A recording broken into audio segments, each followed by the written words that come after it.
No, but I do outdoors. I bike everywhere. So I used to run for many years until probably the last 3 years when my body couldn't handle it anymore. I kept hurting my knee, or it's just something. You know, I reckon a lot of riders will say no to you because they don't want to look like this. No, they love it. They love it. All right, welcome Mandy Beaumont to Riders on Ice. Thank you for having me. How are you feeling? As someone who's never ice skated or rollerbladed and skated, roller skated like maybe twice in my life, I'm fanging for it, you know? Yep, Yeah. awesome. It's going to be very cool. So Mandy's debut novel, The Furies, was shortlisted for the Stella Prize. No, it wasn't. It was longlisted for the Stella Prize. You can say that, but I don't think that's cool. All right. Mandy's debut novel, The Furies, was longlisted for the Stella Prize. Her collection of short stories, Wild Fearless Chess, was shortlisted for the Ritual Prize. Yep. Yes. This is a pretty boring bio, I must say. What am I supposed to What say? funny things? There's no funny things. No, I'm not in funny. there. I'm very serious writer with very serious aims. Yeah. Like I will be on the ice. You know, like when people have bios, it's either serious or, you know, they're trying to be funny. Can I be honest with you, with my bio, I'm just not here to fuck around. Like I'm like, I know, boom, this I is what I know. got, boom, this is what I do, boom, this is what you get. And you know what? They get shorter and shorter, and eventually it just says writer. That's where I'm at. Even like the new book, I have no acknowledgements at the back. I'm just like, this is what you get, guys. Like I'm not, you know who you are, that's it. Okay, so Yeah. So let's skip the intro. And this is Mandy's new book, The Thrill of It.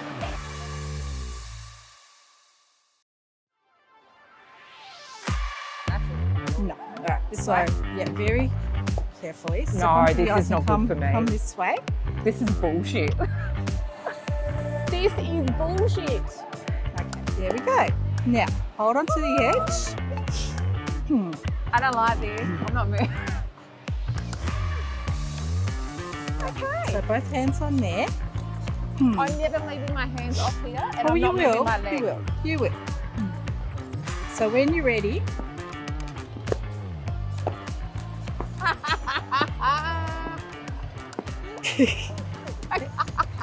Can I just sit and can you just drag me? This is not natural for humans to do. so when you're feeling comfortable, I'll Might get not you to happen. just hold with one hand, let one hand go, and pop it like on the table. Knees bent. Yeah. See how fun it is? No, not fun, not good. All right, so while you're getting comfy, I'm going to ask you some questions. Okay. Yeah. The thrill of it.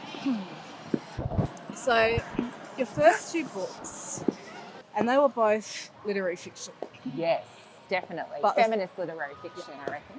feminist literary fiction, but the thrill of it, I'm trying to be serious. Okay. Yeah. the thrill of it is a very serious book, and it's definitely crime fiction. 100% a crime Yeah, fiction. so I want to commercial, know why. I think I know the answer, but I want to know. I want you to tell us why you decided to shift genres. Sure. Literary fiction is my first love. Yeah. For sure. Whoa. And for those of you who don't know literary fiction, it's more of a focus on line, sentence, and beauty of language than, I mean, story definitely, but yeah. So the first two won a heap of awards, but doesn't sell well in Australia. They just don't. And as a working class writer, I need to pay my bills. So that is why I decided to write a crime book, because they sell in Australia. But on top of that as well, I've always had a fascination with true crime. And it's true crime inspired, the thrill of it. Yes. Yep. And so my mother is a big true crime fanatic, so I grew up with that. So we've always had conversations around it, and she'll ring me and go, "Oh my God, the Green River Killer got caught." I'm like, ah. So yeah, it was a natural kind of thing for me to write about. Yeah, or be inspired by. Yeah. You're doing well. Thanks. Well, you forgot about it for a minute. See? No, I did not. So I will go down and I will slide. And then I'm to going get to leave that up, one with you, with the reviewers. and then to get up, we put our knee, I can't even stand on my own. When and I then we get up. getting up is harder, and we push. Okay. I'm not doing that. I call no. In 1990, in Sydney's North Shore, there was a man in his late 60s, early 60s, who killed six women, older women, and he was known as the granny killer by the media. And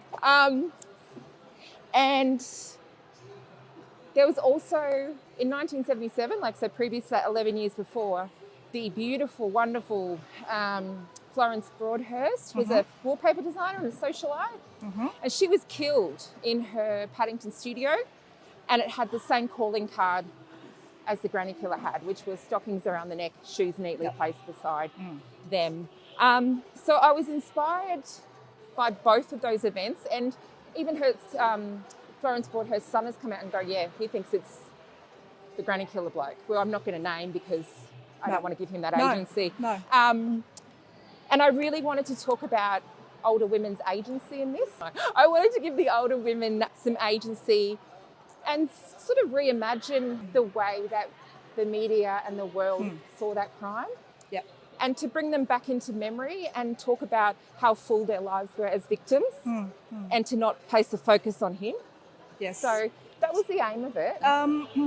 You have the point of view of Emerson, she's been accepted into the police academy but has decided not to go ahead with it for now at the start. Because who is Florence Broadhurst imagining is Marlowe's her grandmother in the book. Yeah. So Marlowe is one of the victims of the killer. And then we have the unnamed serial killer. Now that voice that you gave him, it almost felt he was such a vile character. So you've got his point of view, then you switch to Emerson, but I'm trying to be serious talking about crime. I'm like, I cannot stand up. Please, yes. But you also had the voice of other people. So the voice of the women in the aged care facility. Yeah.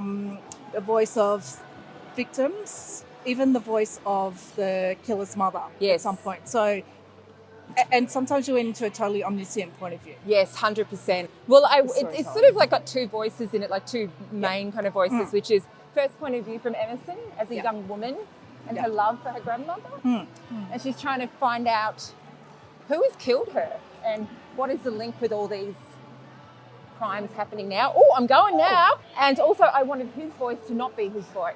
I wanted that to be my voice and that omnipresent, because he obviously, again, didn't deserve that voice. And I think the power of doing something with the omnipresent voice, that talking to it, is that I could put violence and horror into it without... I don't want to glorify the violence. No. Do you know what I mean? Yeah, like, definitely. and we so often glorify violence, and it's such a, we're so numb to it as well, that I wanted it to be really in your face but not glorified. You know what I mean? And in the book, for those 6 women, names have been forgotten. At the front of the book, it's dedicated to those women and their real names, because it's not... and the killer's name is never mentioned in the book ever. No. Ever. Yeah, that was very powerful. But those women, their real names are in there, so I hope it does it justice to those women and their families. I'm not here to glorify it or to make light of it. I'm not here to make a thriller. It is a thriller, but it's got a really feminist bent, so it speaks to women's agency, their power, and the way that we forget women when they age. Yeah, totally. Like, I'm 47 and I'm viewed completely different in society than I was at 27. And I'm more confident and I feel sexier and more worldly than I ever did. Yet to the world at large, this is the reality of it, right? Yeah, this is true. So I felt that it was an angry book. Hang on. Ah! No hands. Angry. I thought of it more as like a love letter to a grandmother. Yeah. It's really, he's angry. God, the anger in him is insane, but so much anger is in men, right? And it made me angry. Yeah, okay, that's good. So it made me angry about the things that you've talked about how those women became invisible and just as we age, how we become invisible. So it was good. It was good to be angry. So can I read this little bit here? You ready? I'm ready. Okay. Beige. Yes. This is indeed the best way to describe him. As boring and as good as invisible on the wheel of colour, the hue of things that don't inspire joy. This man is beige, and he's just like so many other men in these suburbs on the North Shore of Sydney. In fact, all over the country. They are, in group settings, hard to distinguish from one another. One large homogeneous gradation of seeming neutrality. But, of course, he doesn't know this about himself. This man thinks he's a fucking kaleidoscopic wonder, hot property, a man about town. I usually think that most characters are neither completely good or completely bad, but this character, I found it really hard to find any good in him. Did you have any empathy at all for him? No. No. But I also had a purposeful attempt at making sure that the women in this story women contain multitudes. I wanted them to be complex characters, and Marlo herself is not that likable. Do you know what I mean? She's kind of a bit dodgy too. Yeah, she was. So it's kind of like I wanted the women to have all this this life and vigour and vim and kind of like, but also I wanted him to be this beige, because you know what? You know, he killed and like they suspect he killed many more, and he's known to have raped, and he was a peeping Tom over in the black country where he grew up. So no, I don't have any, and so I hope that came through, that he's just a beige. Yeah, it's not about him at all. And it never should be, right? No, that's right. Oh, I think we're going past the pot. We're going past. We're going past you again. can't make me do another one.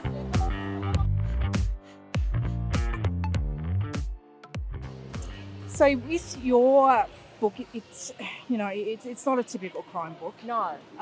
It's way better.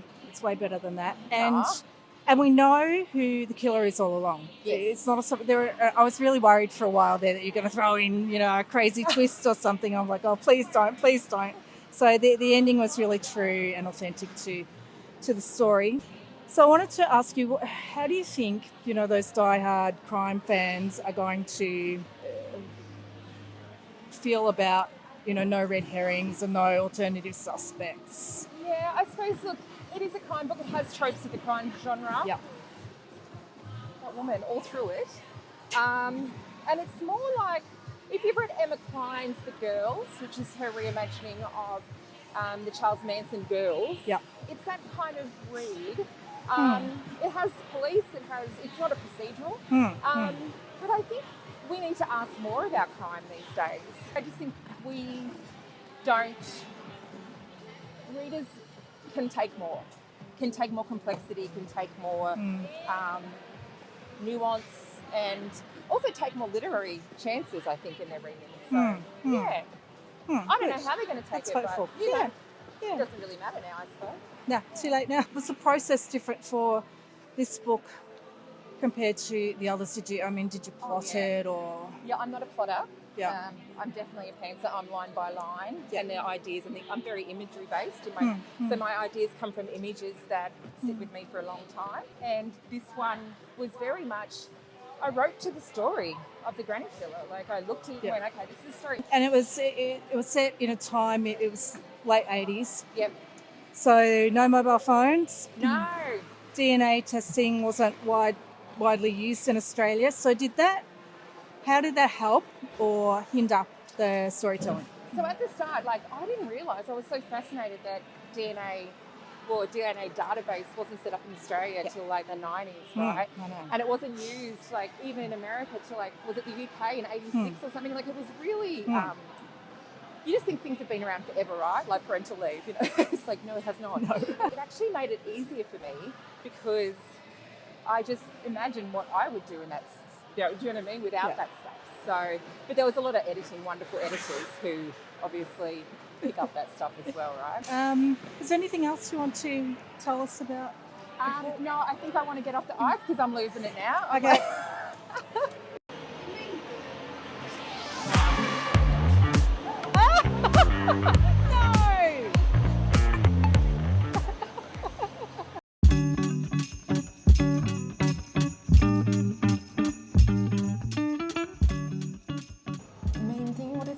The 5 emojis question. All right. Just a bit of fun. First time for everything. So the first one is a little cereal bowl. A cereal bowl. Yeah, I put the word cereal bowl because it's based on a serial killer.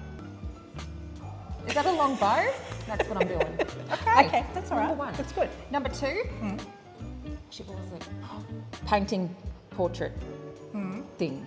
Because it's around the art world as well. This book is very much in the Florence Broadhurst, Sydney art world, you know, the Brett Whiteley era, all that kind of stuff. So that was important to me. The third one was, oh God, what was it? Oh, A Little Policeman. Because it's got policemen in it. The fourth one was A Little Old Lady.